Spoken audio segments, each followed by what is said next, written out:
Evangelho e não vão sair do mesmo jeito. O Evangelho é poder.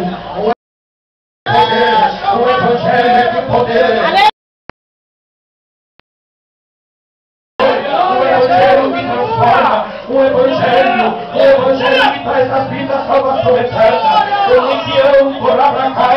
Se não tivesse Jesus Cristo, não tinha Paulo e Silas. Se não tivesse Jesus Cristo, não tinha João Batista. Se não tivesse João Batista, não tinha os profetas menores, não tinha Isaías, não tinha Jeremias, não tinha Malaquias, não tinha aqueles profetas. Se não tivesse aquele que foi morto na cruz do Calvário e reviveu, e que caminhou, e que deu a sua eterna para mim e para a sua vida. Ele caminha no meio dessa vida.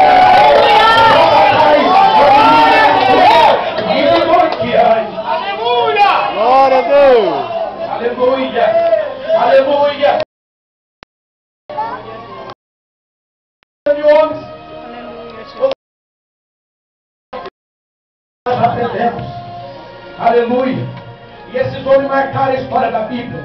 Quem não conhece João Batista, o homem que não tinha medo de ninguém, Satanás podia chegar perto dele e colocava o filho em terra. Aleluia! E Deus quer levantar pessoas com essa coragem. Glória a Deus. Há muitos pregadores, sim. Segundo a palavra de Deus, não vou falar hoje da palavra.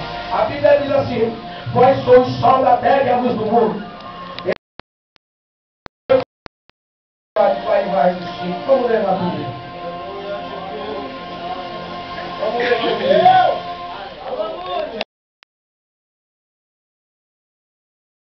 A palavra.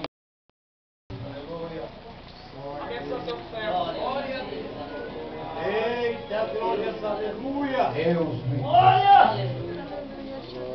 Quem achou, leia para mim. Aleluia, Pai! Quem não achou, na glória a Deus. Glória a Deus, glória a Deus.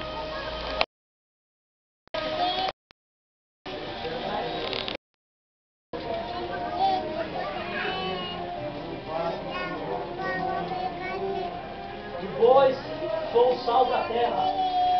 Se for inspirado a quem há de salgar, para que nada mais presta, senão para ser lançado fora e ser pisado pelos homens.